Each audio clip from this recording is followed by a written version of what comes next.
Every weapon is made with a specific purpose in mind. Weapons are constantly evolving to meet the needs of the warriors who wield them. Sometimes though, these needs produce weapons that are ultimately quite unique while no less efficient at executing their purpose. 10 Kakuti if Kakuti were spiked rings used in ancient Japan. Though a similar weapon called the shobo was made of wood, Kakuti were usually iron and had from 1 to 3 spikes. A user would generally wear either 1 or 2 rings, one for his middle or index finger and another for his thumb. The spikes were usually turned inward and applied to pressure points by gripping limbs or even the neck, which would stun an opponent and cause a nasty puncture wound. Turned outward, Kakuti became spiked knuckle dusters, though since the purpose of Kakuti was generally to subdue enemies rather than harm them, this style was not the standard. Ninjas also used Kakuti. They were favored by female ninjas, called kunoichi, for whom it was natural to wear rings. Worn inward and tipped with poison, they could use their Kakuti for quick, fatal attacks. For the female ninja, they proved to be one of her deadliest and most efficient weapons. 1. 9 Haladi 9_125 JG1 Many interesting weapons came out of ancient India, but among the most dangerous was the Haladi, a weapon of India's ancient warrior class, the Rajput. The samurai of India, the Rajput, lived a lifestyle dedicated to fighting and honor, using weapons like the double-bladed Haladi knife to cut down their enemies. Haladi had 2 double-edged blades connected to the ends of a single handle. It was believed to be a thrusting weapon, although the slightly curved blade could just as easily be used for slashes and parries. Some types of Haladi had a metal band similar to knuckle dusters covering one side of the handle, where yet another spike or blade could be attached. Almost like something out of a fantasy novel, those types of Haladi were perhaps the world's first triple-bladed daggers. An army of ancient Indian warriors would have proven quite intimidating, equipped with both the Haladi and their famed double-edged scimitar, the Khanda. 2. 8 Sodegarami 8_ weapons for capturing thieves. The sodegarami, meaning sleeve entangler, was a weapon of the Edo-era Japanese police. Often used by a pair of officers, the sodegarami was a spiked pole they would slide into an opponent's kimono. A quick twist would entangle the fabric and allow officers to bring the offender down without causing too much injury. 3. Often, one officer would attack from the front and another from behind, working together to pin the criminal to the ground by their neck. Having 2 sodegarami tangled up in your kimono made it almost impossible to escape. It was an important tool for arresting samurai, who by law could only be killed by other samurai. Once an offending samurai drew his katana, an officer would slip his sleeve grabber up the samurai's kimono to entangle him. He would then bring the samurai down non-lethally to avoid unnecessary bloodshed. 7 Zweihander 7_Zweihander_im_historischen museum_ Basel. Perhaps the largest type of sword in history, the Zweihander was famed for its use by Swiss and German infantrymen to fight off pikes. Zweihanders were two-handed swords that stretched upward of 178 centimeters, 70 in, and weighed anywhere from 1.4 to 6.4 kilograms, 3 to 14 pounds. However, the heavier examples tended to be purely ceremonial. 4. Primarily used against pikes and halberds at longer ranges, some also had an in-sharpened part of the blade, called a ricasso, just above the primary guard. The ricasso could be gripped in close-quarters combat. These kinds of Zweihanders usually had a smaller, secondary guard that protruded from the main blade. Soldiers who used these immense swords received double pay. The Landsknechts, a feared mercenary band so well respected they even received special exemption from sumptuary laws to maintain their flamboyant dress, helped make them famous. However, despite their popularity, Zweihanders eventually gave way to the easier-to-handle pike and became mostly ceremonial. Though they had once been a frontline weapon, advancements in technology eventually regulated them for use by shock troops and mercenaries. In some cases, Zweihanders were even officially prohibited from battle. 6 Bog Knock. The Bog Knock, also known as the Bog Naka, meaning tiger claws, is a claw-like weapon from ancient India. The weapon was based on the claws of big cats. There are 4 to 5 curved blades that were used to slash through the skin and muscle. There are 2 holes on the side of the weapon to fit in the thumb and the pinky finger, which allow the user to conceal the blades within the palm or inside a glove. An additional knife-like weapon was also added to the sides, which could be used for stabbing and thrusting. The weapon was associated with the Maratha Empire of the 17th and 18th centuries. A story about the weapon reveals how the Marathi warrior Shivaji used the weapon to kill Afzal Khan, a Mughal general. After Shivaji established an independent Maratha state around his home city of Pune, he claimed to want to meet with the military leader, Afzal.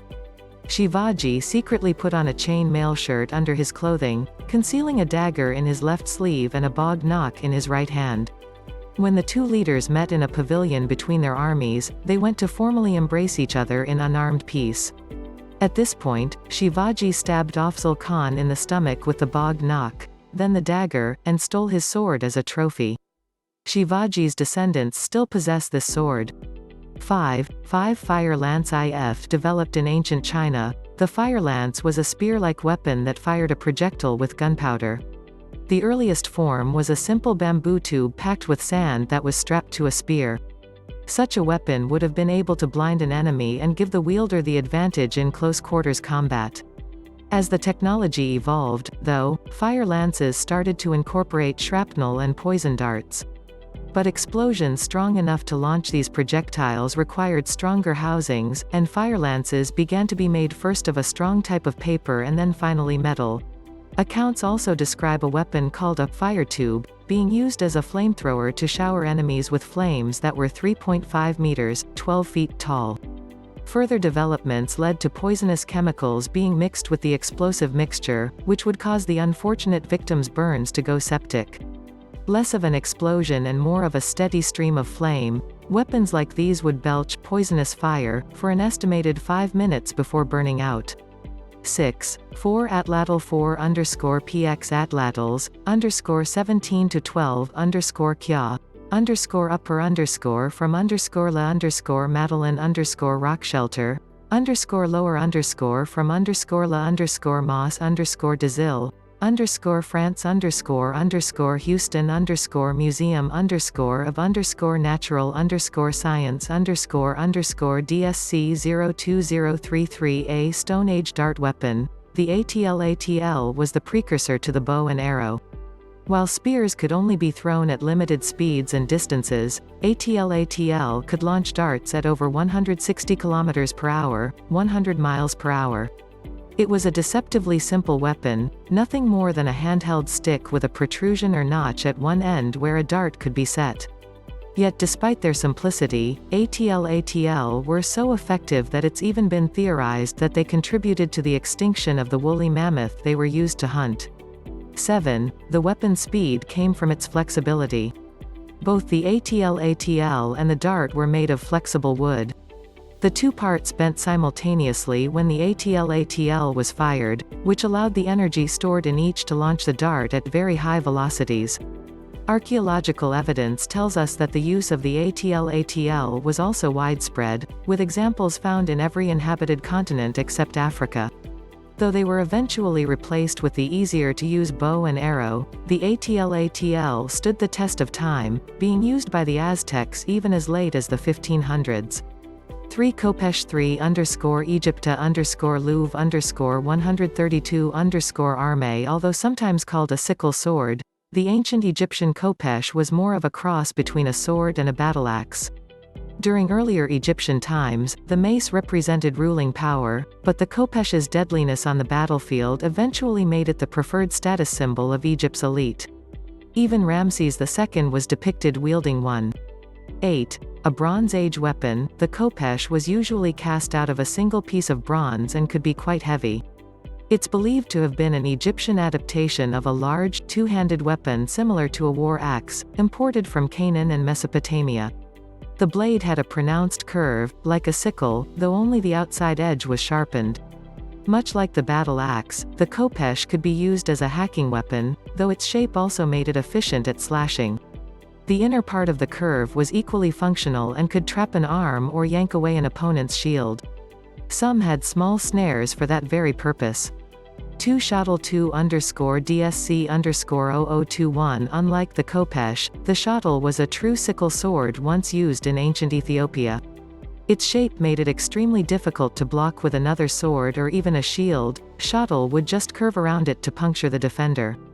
Despite that and its vicious appearance, it was almost universally considered useless. 9.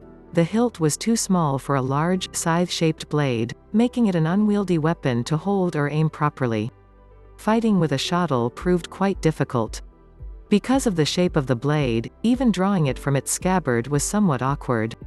Scabbards stretched a foot longer than the swords themselves and were worn pointing behind the owner, which meant drawing it with the blade facing the correct way required a large bend of the wrist. European accounts of the weapon were extremely negative, and even the Ethiopians themselves considered shuttles little more than ornamental. They had a saying about the shuttles that essentially deemed the weapons useful for nothing more than impressing women. We suppose some weapons were just meant for a different kind of battle. 1. Urumi. Urumi were flexible sword whips. The blade itself was made of extremely bendable metal that, when not in use, could be wrapped around the waist like a belt. Blade lengths differed, but urumi could reach lengths of 3 to 5 meters, 12 to 16 feet. 10. Urumi were whipped in circles, creating a defensive zone difficult for an opponent to penetrate. With both sides of the blade sharpened, they were extremely dangerous even for the wielder and required years of training. Even simple things like stopping the weapon and changing directions were considered special skills difficult to master. Due to the unique fighting style, urumi could not be used in battle formations and were better suited for man-to-man combat and assassinations. Yet despite the stringent requirements for wielding one properly, they were an unstoppable force once mastered.